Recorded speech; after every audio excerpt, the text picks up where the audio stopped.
Assalamualaikum warahmatullahi wabarakatuh.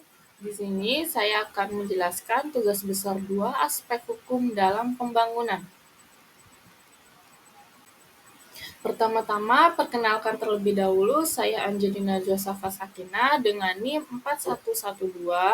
411220100063.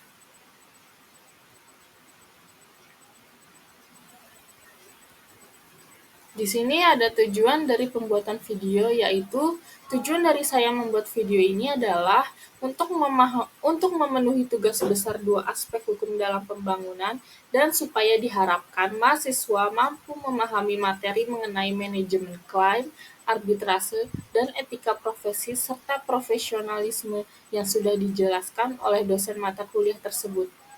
Kemudian di sini ada dosen pengampu mata kuliah tersebut, yaitu Ibu Lili Kholidah. Materi pertama yaitu manajemen klaim proyek. Manajemen klaim proyek adalah proses yang melibatkan identifikasi, pengelolaan, dan penyelesaian klaim yang muncul selama pelaksanaan proyek. Klaim dapat muncul dari berbagai sumber seperti perubahan dalam ruang lingkup proyek, keterlambatan, ataupun masalah yang tidak terduga. Berikut adalah beberapa aspek penting dari manajemen klaim proyek. Yang pertama, definisi klaim proyek, yaitu klaim proyek adalah permintaan resmi dari salah satu pihak seperti kontraktor, pemilik kontraktor, ataupun subkontraktor untuk mendapatkan kompensasi atau perubahan dalam kontrak akibat kondisi tertentu yang mempengaruhi pelaksanaan proyek. Kemudian di sini ada jenis-jenis klaim, yaitu yang pertama itu ada klaim perubahan, yaitu terjadi ketika ada perubahan dalam ruang lingkup proyek yang mempengaruhi biaya ataupun jadwal. Yang kedua ada klaim keterlambatan, yaitu diajukan ketika ada penundaan yang disebabkan oleh faktor eksternal ataupun internal yang mempengaruhi penyelesaian proyek. Lalu yang terakhir itu ada klaim biaya tambahan, yaitu permintaan untuk kompensasi biaya tambahan yang dikeluarkan akibat kondisi yang tidak terduga. Kemudian di sini ada proses manajemen klaim. Yang pertama itu ada identifikasi klaim, yaitu kita mengidentifikasi terlebih dahulu potensi klaim sejak awal proyek. Ini termasuk pemantauan dan dokumentasi semua kejadian yang dapat memicu klaim. Yang kedua itu ada dokumentasi, yaitu mengumpulkan data dan menyimpan semua bukti yang relevan seperti kontrak, korespondensi, laporan kemajuan, ataupun catatan keuangan. Lalu yang ketiga itu ada analisis klaim, yaitu menganalisis klaim untuk menentukan validitasnya dan dampaknya terhadap biaya dan jadwal proyek. Yang keempat itu ada negosiasi, yaitu berkomunikasi dengan pihak terkait untuk mencapai kesepakatan mengenai klaim. Ini bisa melibatkan diskusi informal ataupun pertemuan resmi.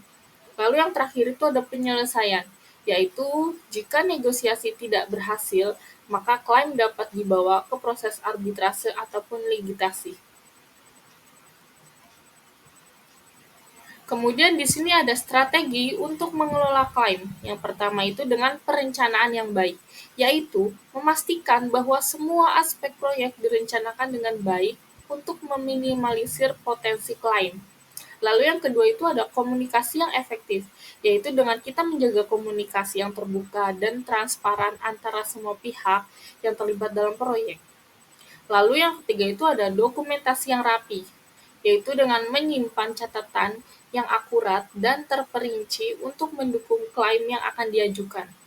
Lalu yang keempat itu ada pelatihan tim, yaitu dengan memberikan pelatihan kepada tim proyek tentang manajemen klaim dan pentingnya dokumentasi. Kemudian di sini ada pentingnya manajemen klaim, yaitu manajemen klaim yang efektif dapat membantu dengan cara yaitu satu, mengurangi resiko sengketa dan litigasi. Yang kedua, memastikan bahwa semua pihak mendapatkan kompensasi yang adil. Yang ketiga, mempertahankan hubungan baik antara pemilik proyek dan kontraktor. Lalu yang terakhir itu ada meningkatkan efisiensi dan keberhasilan proyek secara keseluruhan. Kemudian di sini ada kesimpulan untuk materi manajemen klaim proyek, yaitu dengan memahami dan menerapkan prinsip-prinsip manajemen klaim proyek tersebut, tim proyek dapat lebih siap untuk menghadapi tantangan yang mungkin akan muncul dan memastikan penyelesaian proyek dengan sukses. Kemudian di sini ada materi selanjutnya, yaitu arbitrase. Arbitrase sendiri adalah metode penyelesaian sengketa di luar pengadilan yang melibatkan pihak ketiga yang netral, yang dikenal sebagai arbiter, untuk mendengarkan argumen dari kedua belah pihak dan membuat keputusan yang mengikat. Proses ini sering digunakan dalam berbagai konteks, termasuk kontrak bisnis, konstruksi, dan perdagangan internasional. Kemudian di sini ada definisi arbitrase sendiri, yaitu arbitrase merupakan proses di mana sengketa diselesaikan oleh arbiter atau panel arbiter yang ditunjuk oleh para pihak. Kemudian keputusan yang diambil oleh arbiter ini bersifat final dan mengikat, sehingga para pihak harus mematuhi keputusan tersebut. Kemudian di sini ada keuntungan dari arbitrase, yaitu satu, kecepatan. Dengan proses arbitrase biasanya lebih cepat dibandingkan dengan litigasi di pengadilan. Yang kedua itu ada biaya. Meskipun ada biaya yang terkait dengan arbitrase, secara umum biaya totalnya lebih rendah dibandingkan dengan proses di pengadilan. Lalu yang ketiga itu ada kerahasiaan. Arbitrase sering kali bersifat rahasia sehingga informasi sensitif tidak akan dipublikasikan. Lalu yang terakhir itu adalah keputusan yang mengikat, yaitu keputusan arbiter bersifat final dan mengikat sehingga mengurangi ketidakpastian.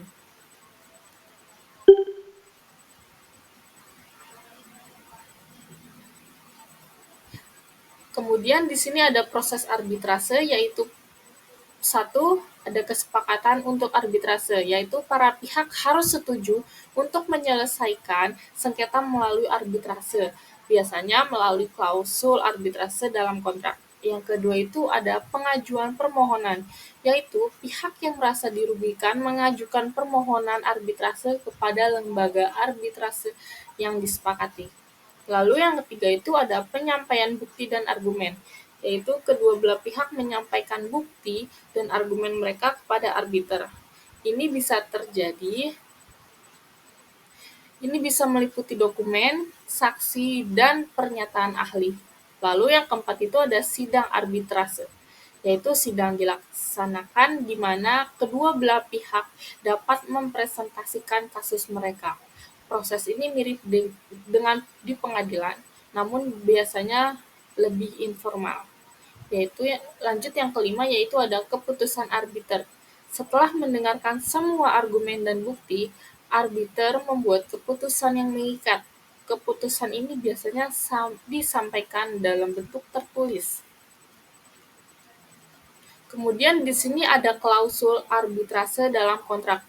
Klausul arbitrase sendiri adalah bagian dari kontrak yang menyatakan bahwa setiap sengketa yang timbul dari kontrak tersebut akan diselesaikan melalui arbitrase. Klausul ini harus jelas dan mencakup beberapa hal seperti satu, prosedur untuk pemilihan arbiter, yang kedua lokasi arbitrase, yang ketiga itu aturan yang akan digunakan seperti aturan dari lembaga arbitrase tertentu. Kemudian di sini ada keterbatasan arbitrase, yaitu satu, tidak adanya banding. Keputusan arbiter umumnya tidak dapat diajukan banding, kecuali ada kesalahan prosedural yang signifikan. Yang kedua itu biaya. Meskipun lebih murah dibandingkan litigasi, arbitrase masih dapat menjadi mahal, terutama jika melibatkan banyak arbiter atau proses yang panjang. Lalu yang terakhir itu ada keterbatasan dalam penegakan.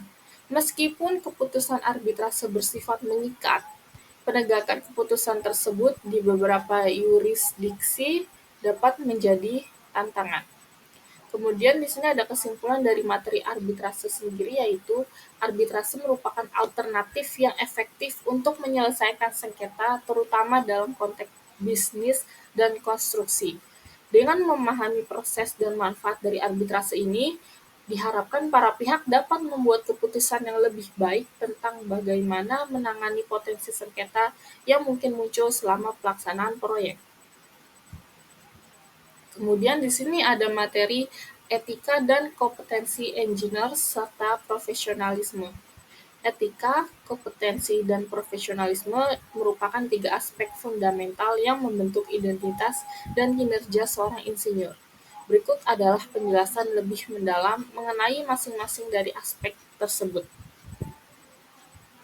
Yang pertama ada etika engineers. Etika dalam rekayasa adalah seperangkat prinsip moral yang mengatur perilaku dan keputusan seseorang insinyur. Etika ini sangat penting karena insinyur sering kali dihadapkan pada situasi yang dapat mempengaruhi keselamatan publik, lingkungan, dan kesejahteraan masyarakat. Kemudian di sini ada prinsip-prinsip dari etika, yaitu yang pertama kejujuran. Insinyur harus jujur dalam semua laporan, komunikasi, dan presentasi. Mereka harus menghindari penipuan dan manipulasi data. Yang kedua itu ada keadilan, yaitu memperlakukan semua individu dan kelompok dengan adil tanpa diskriminasi berdasarkan ras, jenis, kelamin, agama, ataupun latar belakang lainnya. Lalu yang ketiga itu ada tanggung jawab sosial. Insinyur harus mempertimbangkan dampak sosial dan lingkungan dari pekerjaan mereka dan berusaha untuk meminimalisir resiko bagi masyarakat sekitar. Lalu yang terakhir itu ada kepentingan publik, memprioritaskan keselamatan dan kesejahteraan publik di atas kepentingan pribadi ataupun komersial. Kemudian kode etik banyak organisasi profesional seperti IEEE atau Institute of Electrical and Electronics Engineers dan ASCE American Society of Civil Engineers memiliki kode etik yang mengatur perilaku anggotanya. Kode ini berfungsi sebagai panduan untuk pengambilan keputusan yang etis. Lalu kemudian di sini ada kompetensi engineers. Kompetensi merujuk pada kemampuan keterampilan yang dimiliki oleh seorang insinyur untuk melaksanakan tugas dan tanggung jawabnya secara efektif. Ini mencakup pengetahuan teknis, keterampilan praktis, dan kemampuan interpersonal. Di sini ada aspek kompetensi sendiri, yaitu yang pertama ada pengetahuan teknik, yaitu memiliki pemahaman yang mendalam tentang prinsip-prinsip teknik, teori, dan teknologi yang secara relevan dengan bidang spesialisnya. Yaitu yang kedua itu ada keterampilan praktis, yaitu kemampuan untuk menerapkan pengetahuan dalam situasi nyata, termasuk penggunaan alat, perangkat lunak, dan teknik analisis. Yang ketiga itu ada kemampuan analitis, yaitu mampu menganalitis masalah kompleks, merumuskan solusi, dan membuat keputusan yang tepat berdasarkan data dan informasi yang tersedia. Lalu yang terakhir itu ada keterampilan komunikasi, yaitu mampu menyampaikan ide dan informasi dengan jelas kepada berbagai pemangku kepentingan, termasuk rekan kerja, klien, dan masyarakat umum. Kemudian di sini ada profesionalisme, yaitu profesionalisme sendiri adalah sikap dan perilaku yang mencerminkan komitmen terhadap standar tinggi dalam pekerjaan dan interaksi dengan orang lain. Ini mencakup etika kerja, integritas, dan dedikasi terhadap profesi. Di sini ada ciri-ciri seorang profesionalisme, yaitu yang pertama integritas, yaitu dengan menjaga standar moral dan etika yang tinggi dalam semua aspek pekerjaan termasuk kejujuran dan transparansi. Yang kedua ada komitmen terhadap pembelajaran berkelanjutan, yaitu selalu berusaha untuk meningkatkan pengetahuan dan keterampilan melalui pendidikan, pelatihan, dan pengalaman. Yang ketiga ada kerja tim, yaitu mampu bekerja sama dengan orang lain, menghargai kontribusi rekan kerja, dan berkontribusi pada tujuan bersama.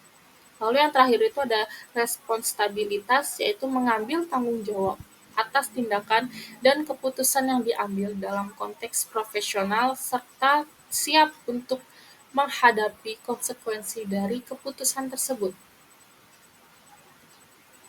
Kemudian di sini ada kesimpulan dari materi etika profesionalisme seorang engineer, yaitu etika, kompetensi, dan profesionalisme adalah elemen yang saling terkait dan sangat penting bagi seorang insinyur.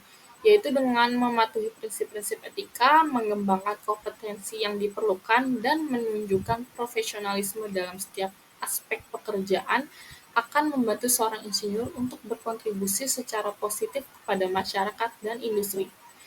Dengan hal ini juga akan meningkatkan reputasi profesi teknik secara keseluruhan dan memastikan bahwa insinyur dapat memenuhi tanggung jawab mereka terhadap masyarakat dan lingkungan. Sekian presentasi dari saya, semoga bermanfaat. Kurang lebihnya mohon maaf. Wassalamualaikum warahmatullahi wabarakatuh.